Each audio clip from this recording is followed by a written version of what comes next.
Good morning, afternoon, or evening. How y'all doing today? Welcome back to Mr. Mo's Algebra 2 class.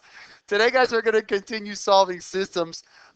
Yesterday, we learned how to solve systems by graphing. Today, we're going to learn how to solve systems by substitution, which I think is way easier, okay? Not as demanding. And what I like about substitution is it's very versatile for word problems, okay? All joking aside, graphing is great. But when you're graphing in a word problem situation, a system, it could get very nasty. For example, especially if we're dealing with numbers in businesses or stuff like that. If you're dealing with equations that are giving you an income, okay, y equals 12.2x plus 3.75, that's going to be kind of hard to find the exact location of where the graphs intersect. Okay, you're going to have to do an estimate. So that's why we have two other methods, which are substitution and elimination. And the substitution method is literally what it implies, guys. You're going to have, I'm not being sarcastic, a substitution. Like, literally, think about that. Because that's what this is all about. It's literally a substitution. So how does it work? Well, what is the solution of the system of equations here? You got 3x plus 4y equals 12 and 2x plus y equals 10. Guys, I want you to, when you're doing substitution, I want you to choose an equation and solve the variable of your choice. I put in parentheses, try to choose the easiest one to solve for. So I don't care who you want to solve for, but you want to solve for a variable. So guys, all on you. Who do you want to solve for?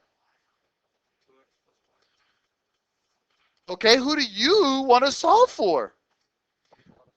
The y, right? The bot, very good. You want to get that y alone because that's going to be the easiest thing to get alone, correct?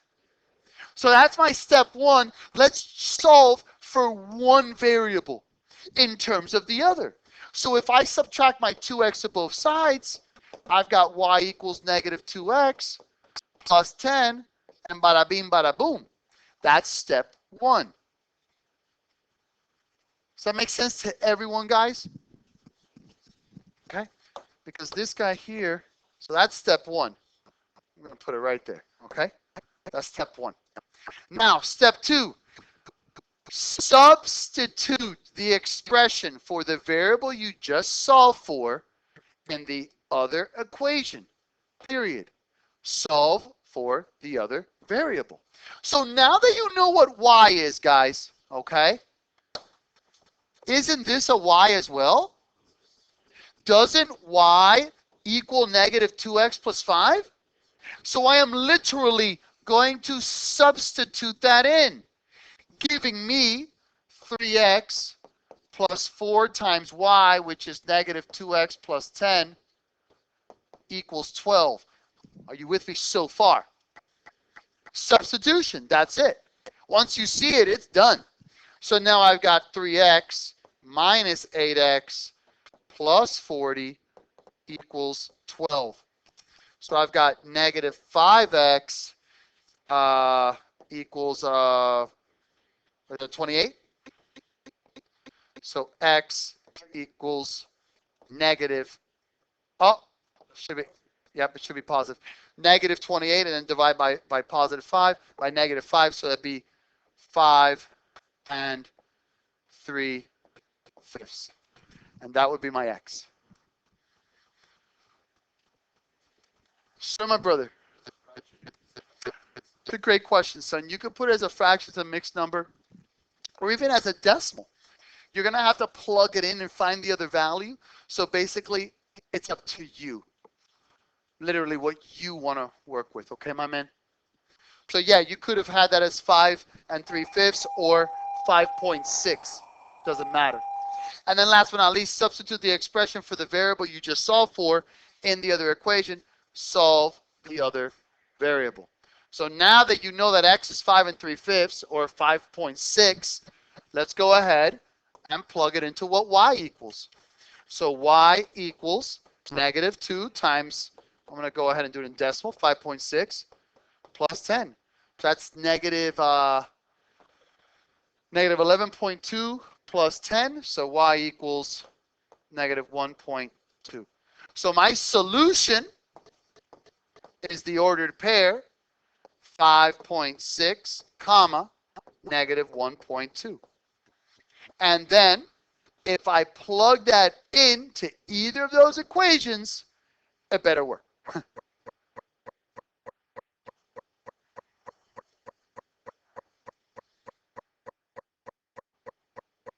Does that make sense, guys? Sure, my brother.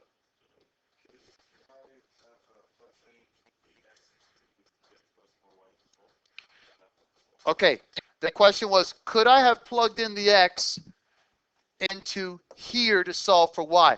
Absolutely. I'm not being sarcastic, but why would you want to do that? Exactly. You're going to convolute yourself. You're going to confuse yourself. So the answer, yes. Would I do that? No. Me, personally. Does that make sense, guys? It's not that bad, right? It's actually easier than graphing, in my opinion. Okay, let's do it. Solve each system by substitution. Guys, sometimes you're going to be nice and lucky, and they're going to tell you already what y equals or what x equals. They're going to already have a solution for one of the variables. So you go ahead and just plug it in. You know that y equals negative 2x plus 5. So I'm going to take that negative 2x plus 5, which is what y is, and plug it into y, literally. So I've got 3x.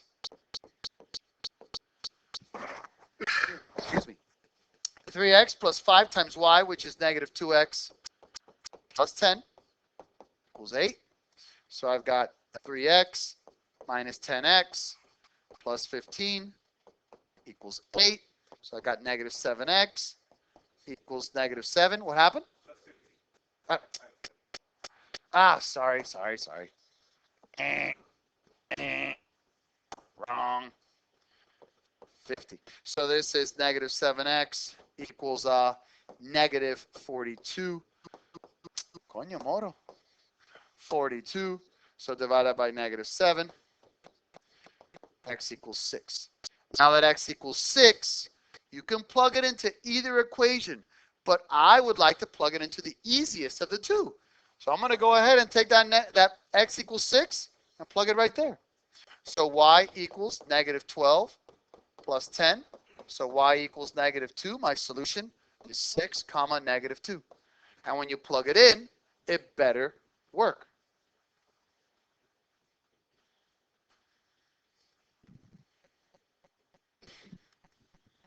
Not too bad, right? All right. Awesome. Gentlemen, for B, we don't have one solved for already. But what can we do? Who do you want to solve for? Because it doesn't matter to me. Yes, sir, my brother. So who do you want to get alone up here in this top equation? You want to get the y alone. Very good. That's what I would do, for sure. So how would you do that, my brother? What would you do first? Sir. Yeah, good job. So he's going to subtract 2x to both sides. Very good. So I've got negative y equals negative 2x minus 15. And then what, my man? Please. Take your time. Excellent, sir. Excellent. So y equals 2x plus 15. Now you know what y is. What would you like to do with that y now, sir? Excellent, my man. You're going to plug y into the y of the other equation. I am very proud of you, as always. 4x plus 3 times y, which is 2x plus 15.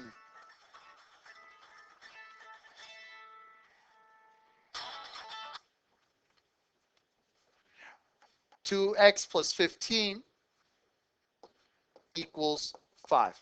Okay. Now let's go ahead and solve it. So I've got 4x plus 6x plus 45 equals 5. 10x equals negative 40. X equals negative 4. Now that x equals negative 4, where do you think you would plug it into? Yeah, into right here. Good job, son. Y equals 2 times negative 4 plus 15 So y equals negative 8 plus 15, which is 7. So my solution is negative 4, comma 7. If you plug that into this and this, it better work, or we made an error.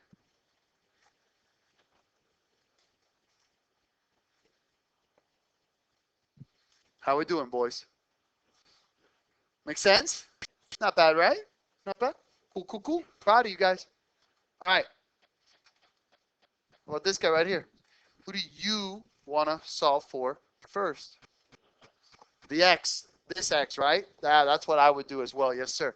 So I'll subtract my 2y.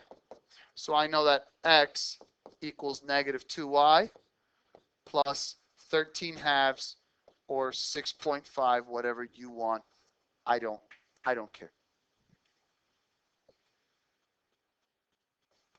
So now what do I do with that x value, gentlemen? Thank you very much, my brother. You're going to plug it right into this x. So this is going to be 2 times x, which is negative 2y, plus 13 halves, plus 3y equals 9. Now I'm going to go ahead and distribute, gentlemen. So this is negative 4y, and this is going to be plus 13 plus 3y equals 9. Negative 4y and 3y is negative y. Subtract the 13, that equals negative 4. Divide by a negative 1, y equals 4. Now that y equals 4, where do you think you should plug that? Where would make sense to plug that? Thank you, my brother. Into the x equals equation that you already formulated. Make your life easy. Great job, son.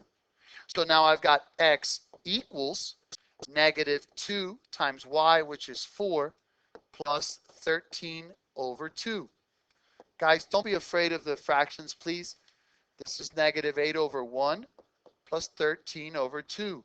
Common denominator is 2. So you multiply 2 to the denominator and 2 to the numerator, and my answer will be x equals negative 3 halves. So at the end of the day, my solution would be negative 3 halves, comma 4. If you plug that into both of these equations, it better work. If not, no big deal. There was an error.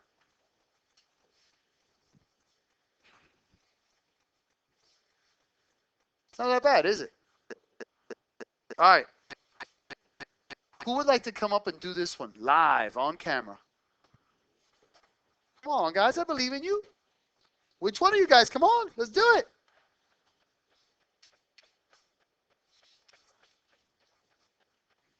All right. Let's go. Let's do it, my man. All right. We're going to do it. So everyone watching, please bear in mind, I have one of my students coming up here. I'm not going to say her name. And don't worry about that. Okay, I'm right here with you. So what's the first thing we think he should do, my man? You want to solve for that x. Very good. So how do I get that x alone, sir? Do it, my man. No worries. There you go, my man. So he says he's going to solve for that first top x. You can change the color. There you go, sir. So go ahead and how do I get that x alone? Very good. He added 3y to both sides. Very good. Very good. Now that he has that x, where are you going to plug that x in? Yeah, you're going to plug it right into here. Excellent, son. Just do it. So I got that negative 2 times. Hold on. You're never going to fit it if you write so large. Give me 1 second, please. No, you're doing nothing wrong. Thank you, my man. Just a little bit smaller because we don't have that much space. Thank you, sir. So I got negative 2 times 3y plus 5. Very good. That's what my x is. Plus 6y equals 3. Excellent. Okay, do it. Solve it. You know this.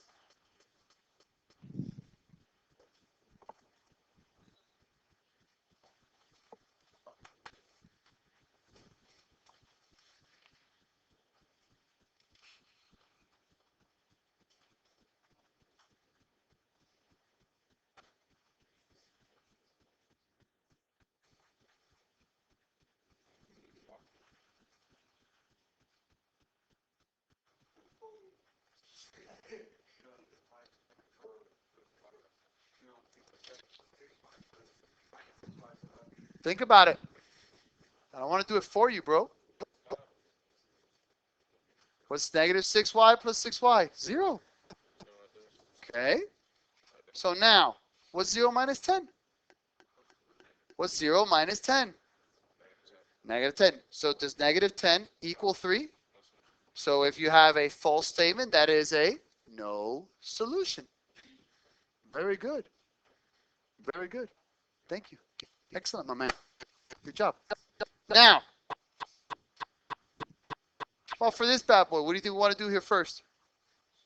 I want to solve for this y right here. Good. So I'm going to add 3x to both sides. So I've got y equals 3x plus 2. What am I going to do with that, guys?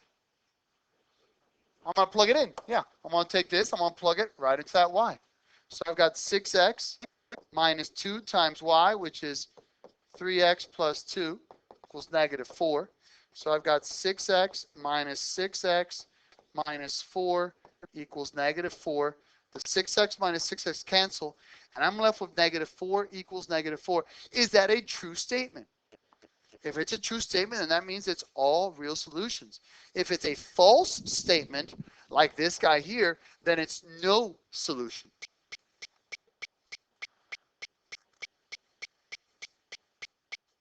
So if it's a true statement and the variables cancel out, it's all real numbers, all real solutions. Because the variables canceled and you were left with a true statement. If the variables cancel and you're left with a false statement, then you have no solution. May I continue, my brothers? You're doing great. You need a couple seconds? I'll pause, man. Easy. You got it? Thank you, sir. You should, my man. Thank you, brother. All right, guys, now, the part you don't like. I know the word problems, but look, can you give me the fact that I always try to make it as easy as possible, okay? So just let's look at it in a positive manner, all right? And remember, label, label, label, label, label. A music store offers piano lessons at a discount for customers buying new pianos. The cost for lessons and a one-time fee for materials, including the music books, CDs, software, etc., are shown in the advertisement. What is the cost of each lesson and the one-time fee for materials? Well, let's think about this.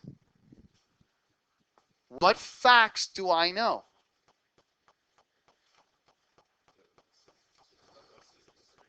Okay, 6 lessons is 300 and 12 lessons is 480, correct?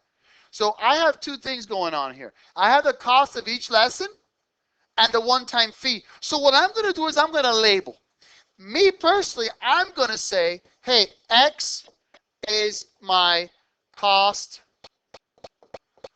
of each lesson. Guys, if you don't want to use X, I don't care what you want to use. Like, I'm not being sarcastic. You want to use W, I don't care. You do have to define it, though. You got to show me, show the reader what it is that you're doing. And I'm going to say that Y is my one-time fee. You with me? So let's look at this, guys. 6 lessons for $300. That includes 6 lessons and the one-time fee, correct? So wouldn't this system be represented as 6 times X, the number, the cost of each lesson, plus my Y one-time fee equal $300? And then 12 lessons, 12 times X, the cost of each lesson, plus my one-time fee equals $480. That's the system. More important than solving the system sometimes is setting it up. If you can't set it up, you cannot solve it. Okay? So that's why there's partials here. You label on the test, guys, you're going to get partial. You write the equation, you're going to get some partial. Now to get the full amount, you need to solve. So here, what do you guys want to do? What do you want to solve for? You want to solve for the top y. Okay, either one. So we decided that y equals negative 6x plus 300. Where do you plug this y into now, my brothers? The bottom. Thank you. So now I have 12x plus y, which is negative 6x plus 30. That's my y. 300 equals 480. 12x minus 6x is 6. No big deal. We'll try that again. Having a little technical difficulty here. 12x minus 6x is 6x. And then I'm going to subtract 300. So 6x equals 180. So x equals 30. So each lesson is $30 per hour, right? Each lesson is $30 per hour. Now, what's my one-time fee? How would I figure that out? Thank you. Plug the 30 back into either this guy or this guy. So 6 times 30 plus y equals 300. So y equals 300 minus 180. So that's 120. And the 120 is your one-time fee. Now, just think about this. If you would have had to do this with graphing, it would have been a mission. Look at how large those numbers are. There would have to be estimates. That's the beauty of substitution. Does that make sense? Okay, guys. Last question. Oh, what on earth is this? It's something you're going to try to do on your own for a second. So, real quick, take your time, read it. I'm going to pause and give you 2 minutes. And I want to see if you can just set up the system. Go, you got 2 minutes. All right, guys. So, very good. This was very well done by you guys. Let's just go over it. The participation rate in the workforce is defined by economists to be the number of individuals employed divided by the number of individuals 16 years of age or older.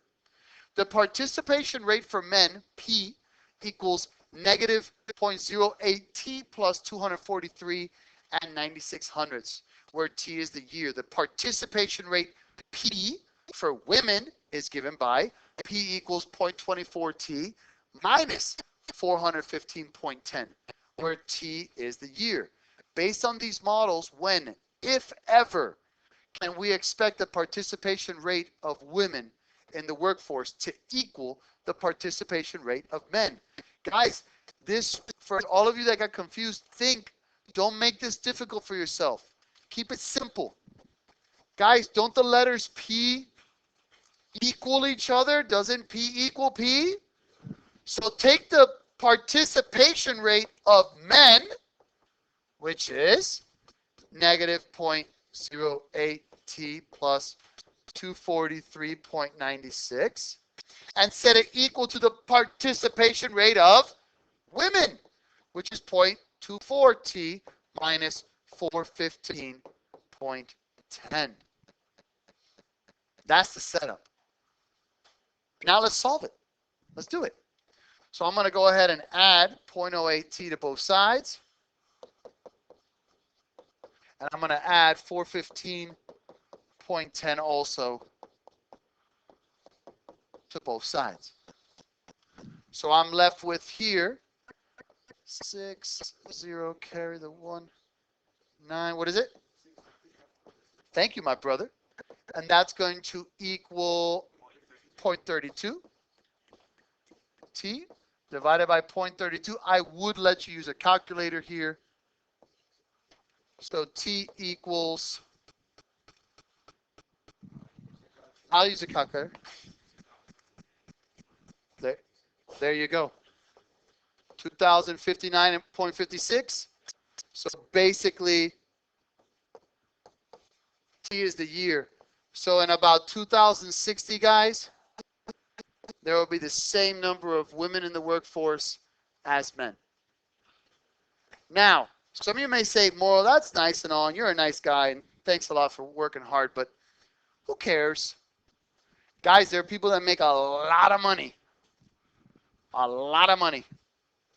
to make predictions like this. called actuarians.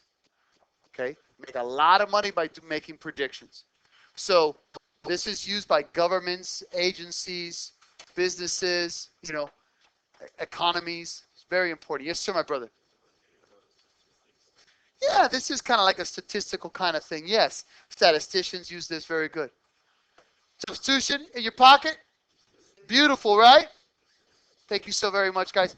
I hope you learned a lot. Thank you for a great day. May God bless you, and I'll talk to you later. Bye-bye now.